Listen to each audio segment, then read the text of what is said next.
आमचाच कोणता असा बिंदू आहे तो दाबू शकतो का? तर असा कोणता पॉइंट आम्हाला सांगाल का? आपल्या दोन्ही अंगठा आणि बोटाच्या मध्ये हं, इथे जर आपण एक बिंदू आहे, हं, हा बिंदू हं, अतिशय इम्पॉर्टंट आहे. हं, कुठलंही पेन शरीरामध्ये असेल हं. तर त्यासाठी हा बिंदू आहे. अच्छा, म्हणजे ह्या दोन्ही बोटाच्या बोटांमधला हा मधला सगळ्यात पेन किलर बिंदू आहे. अच्छा. शरीरात कुठेही पेन असेल अच्छा. तर त्यासाठी आपण हा बिंदू दाबू शकतो. अच्छा, तर स्क्रीनवर अशा आता पद्धतीने आपल्याला सर दाखवतायत. अशा पद्धतीने हां. हा जर बिंदू आपण दाबला हं, आणि दाबून ठेवायचं, हं, एक 5 सेकंद परत सोडायचं, हं, परत दाबायचं, हं, परत सोडायचं.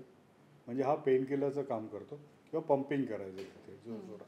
आणि किती जोरात दाबलं तरी जेवढं जोरात दाबणार तेवढ्या लवकर पेन त्याचं कमी होणार. बरोबर. तर शरीरातलं पेन कमी होण्यासाठी हं. पेन किलरची गोळी जेवढ्या फास्ट काम नाही करणार हं. तितकं हे फास्ट हा बिंदू काम करत असतो. वाह! त्यामुळे मैत्रिणींनो, आणि मला वाटतं प्रत्येकासाठीच हो हो, हा एक बिंदू प्रत्येकासाठी आहे. अतिशय. बरोबर. डोकेदुखी असो, हां.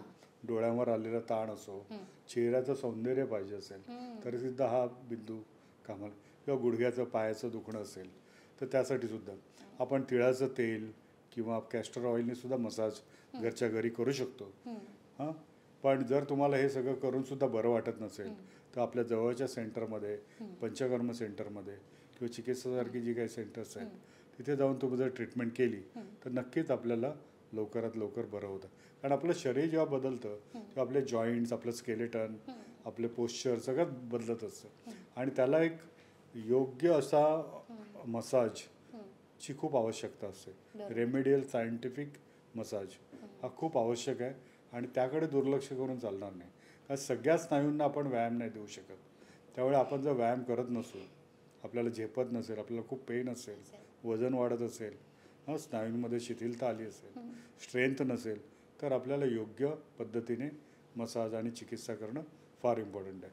जसं आता आपल्या चिकित्सामध्ये ॲक्युपंक्चर होतं, कपिंग नावाची थेरपी होते, मॉक्सिबक्शन शेक देण्याची पद्धत आहे, त्यानंतर ग्वाशा नावाची एक उपचार पद्धती आहे, फिजिओथेरपीचे सगळ्या मशीन्स ॲडव्हान्स आपल्याकडे फिजिओथेरपी होते, आयुर्वेदा पंचकर्म सेंटर्स आपल्याकडे आहे, संपूर्ण पंचकर्म आणि संपूर्ण आयुर्वेद आपल्याकडे होतं.